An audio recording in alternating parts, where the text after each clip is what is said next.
नमस्कार मित्रांनो, आपण पाहताय भारत सत्ता लाईव्ह। 2024च्या विधानसभेच्या निकालानंतर राज्यात अनेक बदल झालेले आहेत। तसंच काही माणसांमध्येही बदल झाला या विधानसभेनंतर पाहायला मिळतंय। लातूर जिल्ह्यातील एक आमदारांमध्ये पण असाच बदल झाल्याची चर्चा सध्या आमच्या जिल्ह्यामध्ये सुरू आहे। या व्हिडिओच्या माध्यमातून नेमका तो बदल कोणामध्ये झालाय, तो खराच बदल झालेला आहे का, तो बदल फक्त दिखाव्यापुरता आहे का, या संबंधी आपण चर्चा करणार आहोत। मी हमीद शेख आणि आपण पाहताय भारत सत्ता लाईव्ह। 2024च्या विधानसभा निकालांनी महाराष्ट्रात महायुतीला अकल्पित असं यश मिळवून दिलं। कल्पनेच्या पलीकडचं त्यांना बहुमत मिळालं।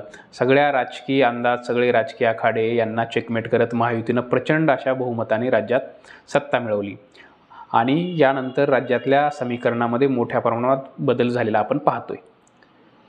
या निकालानंतर काही लोकांमध्ये पण बदल झाल्याची चर्चा महाराष्ट्रभर सुरू आहे। लातूरचे आमदार असणारे अमित विलासराव देशमुख यांच्यामध्ये पण बदल झाल्याची चर्चा सध्या लातूरमध्ये पाहायला मिळते। पण अमित देशमुख खरंच बदलणार आहेत का, बदलले आहेत का, अमित देशमुख खरंच लोकांमध्ये आले आहेत का, याचा थोडासा आढावा घेण्याचा प्रयत्न आपण या व्हिडिओत करणार आहोत। अमित देशमुख हे लातूर शहराचे मागच्या 3 टर्मचे आमदार राहिलेले आहेत। सध्या ते 4थ्या टर्मला लातूरचं प्रतिनिधित्व करत आहेत। 2024च्या निकालापूर्वीचे अमित देशमुख वेगळे आणि 2024च्या निकालानंतरचे अमित देशमुख वेगळे असं आज लातूरमध्ये बोललं जातं आहे। हे का बोललं जातं आहे तर त्याला बरीच कारणं आहेत आणि याच्यात मोठ्या प्रमाणात वास्तवही आहे असं म्हणायला हरकत नाही। 2024च्या पूर्वीच्या अमित देशमुखांच्या राजकारणाची पद्धत ही पूर्णपणे कॉर्पोरेट टाईपच्या राजकारणाची पद्धत राहिलेली आहे। कॉर्पोरेट म्हणा किंवा दरबारी पद्धतीचं अमित देशमुख यांचं राजकारण राहिलेलं आहे। परंतु 2024च्या या निकालानंतर अमित देशमुख यांच्या राजकारणाच्या पद्धतीमध्ये, त्यांच्या वागण्याच्या पद्धतीमध्ये बदल झाल्याचं लोक आज बोलत आहेत। सोशल मीडियातल्या काही व्हिडिओवरनं, काही फोटोवरनं, त्यांच्या एकूण वावरावरनं असं वाटायला लागले की अमित देशमुख खरंच बदलले आहेत का। 24ची ही निवडणूक अमित देशमुख यांच्यासाठी अतिशय अटीतटीची झालेली आहे। अमित देशमुख यांना या निवडणुकीमध्ये निसटता विजय मिळाला असं म्हणायला हरकत नाही। काय म्हणतात, ओबीसी अंडरकरंट, भाजपकडनं तगडा असलेला उमेदवार, मागच्या 15 वर्षात तयार झालेली अँटी इन्कम्बन्सी आणि भाजपचं मायक्रो प्लॅनिंग, ही सगळी जरी कारणं अमित देशमुख यांच्या निकटच्या विजयास कारणीभूत असतील किंवा मार्जिन कमी करण्यास कारणीभूत असली तरी हे सगळे मी सांगितलेले सगळे फॅक्टर अमित देशमुख यांच्या म्हणजे काय म्हणतात मार्जिनमध्ये, अमित देशमुखांचं विजयाचं मार्जिन कमी करण्यामध्ये कारणीभूत आहेतच। परंतु या सगळ्यांमध्ये सर्वात अधिक महत्त्वाचा फॅक्टर काय असेल तर तो फॅक्टर होता अमित देशमुख यांच्या राजकारणाची कॉर्पोरेट पद्धत। आज मतदारसंघामध्ये ज्यावेळेस आम्ही फिरतो, लोकांना ज्यावेळेस बोलतो आणि पराभवाची किंवा म्हणजे काय म्हणतात त्या निकालाचं ज्यावेळेस आपण थोडंसं खोलात जाण्याचा प्रयत्न करतो, त्यातनं ही गोष्ट प्रकर्षाने जाणवते की अमित देशमुख यांच्या पराभव म्हणता येणार नाही, तसं तर नैतिकदृष्ट्या तो पराभव एखाद्या वेळेस आपण म्हणू शकतो। परंतु कमी झालेल्या मार्जिनच्या कारणामध्ये त्यांच्या कॉर्पोरेट राजकारणाचा सगळ्यात मोठा वाटा असल्याचं आज स्पष्टपणे दिसतंय।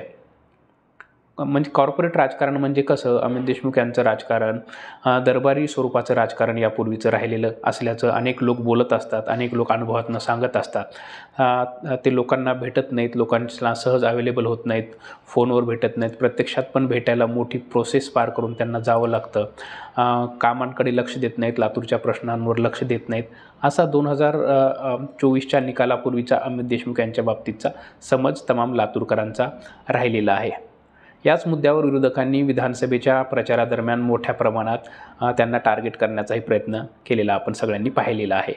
परंतु 2024चे जसेच निकाल आले, मी सांगितल्याप्रमाणे अतिशय अटीतटीच्या लढतीमध्ये अमित देशमुख यांना समाधान मानावं लागलं। अतिशय कमी मताधिक्याच्या विजयावर त्यांना समाधान मानावं लागलं आणि त्यानंतर त्यांच्यामध्ये थोडासा बदल झाल्याचं चिन्ह आज सध्या तरी दिसत आहेत। त्यांनी आपल्या राजकारणाची पद्धत बदलली आहे का असं वाटायला वाव तयार झालेला आहे। निकालानंतर ज्यावेळेस अमित देशमुख पहिल्यांदा दौऱ्यावर आले, त्या दरम्यान एका कार्यक्रमामध्ये लांबून एक मुलगा त्यांच्या कार्यक्रमाचा किंवा त्यांचा फोटो वगैरे शूट करत होता। त्या मुलाला अमित देशमुखांनी आपल्या जवळ बोलवलं आणि त्याच्यासोबत स्वतः एक फोटो काढला। त्याच्यानंतर त्या मुलाला जो आनंद झाला तो फोटोत आपण बघू शकतो आणि त्या संदर्भाचा व्हिडिओ त्यांच्या सोशल प्लॅटफॉर्मवरनं मोठ्या प्रमाणात व्हायरल करण्यात आला आणि त्या व्हिडिओखाली ज्या प्रतिक्रिया, कमेंट्स आलेल्या आहेत त्या कमेंटवरनं सर्वांच्या लक्षात सहज येईल की आमदारांकडनं, अमित देशमुख यांच्याकडनं लातूरकरांना काय अपेक्षित आहे। म्हणजे लातूरकरांसाठी हा कदाचित जाहीर कार्यक्रमातला पहिला अनुभव असावा, व्यक्तिगत माझ्यासाठी पण तो पहिला अनुभव असावा. अमित देशमुखांनी कोणाला तरी लांबून बोलून फोटो काढलेला असावा. कदाचित मी चुकतही असेन, परंतु जनरली हे लातूरकरांनी पाहिलं नव्हतं. ते त्या व्हिडिओच्या माध्यमातून, त्या फोटोच्या माध्यमातून दिसलेलं आहे. नागपूरच्या अधिवेशनातही अमित देशमुख यांनी लातूरच्या प्रश्नासंबंधी मोठ्या प्रमाणात बोलल्याचं पण आपण पाहिलेलं आहे. पूर्वीही लातूरच्या मुद्द्यांवर ते बोलत होते, परंतु निकालानंतर ज्या प्रभावीपणे त्यांनी लातूरचे मुद्दे सभागृहात मांडले, त्यामुळं ते आपल्या राजकारणाचा कल बदलत आहेत, आपला स्वभाव बदलत आहेत किंवा राजकारणाची पद्धत बदलत आहेत, याला त्यातनं पण पुष्टी मिळू शकते. यानंतर लातूर शहरातल्या काही सार्वजनिक कार्यक्रमामध्ये, सामान्य लोकांच्या कार्यक्रमामध्ये अमित देशमुखांची उपस्थिती आत्ता सध्या दिसायला लागलेली आहे. त्यांना भेटून आलेल्या लोकांकडनं पण त्यांच्याबद्दल पॉझिटिव्ह फीडबॅक आज घडीला ऐकायला मिळत आहेत. लातूरच्या काही प्रश्नांबद्दल त्यांनी गंभीरपणे रस्त्यावर पण आलेलं सध्या काही व्हिडिओच्या त्यांच्या प्लॅटफॉर्मवर, सोशल मीडियाच्या प्लॅटफॉर्मवरनं पाहण्यात आलेलं आहे. डोंगरे कुटुंबियांचं प्रकरण लातूरमध्ये घडलं, त्या दरम्यानही अमित देशमुख यांनी त्या पीडित कुटुंबाला भेट दिल्याचं पाहण्यात आलं. घटना घडली त्यावेळेस पण फोनवरनं त्या कुटुंबाशी संपर्क साधल्याचं निदर्शनास आलं होतं. हा सगळा बदल निकालानंतर झालेला बदल दिसतोय असं म्हणायला बराचसा स्कोप आहे. त्यामुळं लातूरकर म्हणत आहेत की अमित देशमुख खरंच बदलले आहेत का? अमित देशमुख खरंच लोकांमध्ये आलेले आहेत का? अमित देशमुखांनी राजकारणाची पद्धत बदलली आहे का? अमित देशमुख यांना विलासराव देशमुख यांचा वारसा लाभलेला आहे.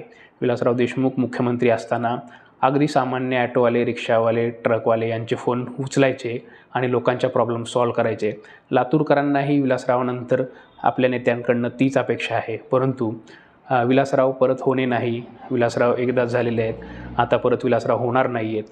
हे वास्तव असलं तरी अमित देशमुख आणि विलासराव यांच्यामधला जो काय म्हणतात राजकारणाच्या पद्धतीतला गॅप आहे, तो जितका कमी करता येईल यासाठी अमित देशमुख यांनी प्रयत्न केले तर नक्कीच त्यांना त्याचा बेनिफिट होणार आहे. लोकांमध्ये असणाऱ्या, पब्लिकशी कनेक्ट असणाऱ्या लोकप्रतिनिधींना आपल्या काय राजकारण टिकवण्यासाठी अधिक कष्ट करावे लागत नाहीत, हे अनेक उदाहरणावरून सांगता येईल. आमच्या जिल्ह्यातच बद्दल बोलायचं झालं, आमच्या बाजूचे औसाचे आमदार असतील अभिमन्यू पवार, उदगीरचे आमदार असतील माजी मंत्री संजय बनसोडे, यांचा पब्लिक कनेक्ट कमालीचा आहे आणि त्याच्या बळावर त्यांनी अतिशय सहजपणे मागच्या निवडणुकीमध्ये विजय मिळवला. बाजूच्या धाराशिव जिल्ह्याचे आमचे जे खासदार आहेत ओमराजे निंबाळकर, यांचाही पब्लिक कनेक्ट आपण सगळे जाणतो. राजकारणाची पद्धत आज कमालीची बदललेली आहे. लोकांना आपला ऐकणारा, आपल्यात मिसळणारा, आपल्या प्रश्नांसाठी उभा राहणारा आणि आपली दखल घेणारा, आपल्यासोबत उभा राहणारा नेता हवा आहे. लोकांना कामात कमी जास्त असलेला नेता चालतो, परंतु वरील गोष्टी असणारे नेते लोकांना आजकाल जास्त आवडायला लागलेली आहेत. हा बदललेला राजकारणाचा ट्रेंड नेत्यांनी जर स्वीकारला तरच ते काळाच्या या ओघात टिकून राहणार आहेत. जी नेते या ट्रेंडमध्ये स्वतःला फिट करणार नाहीत, त्यांच्यासाठी येता काळ राजकारणासाठी कठीण असणार आहे.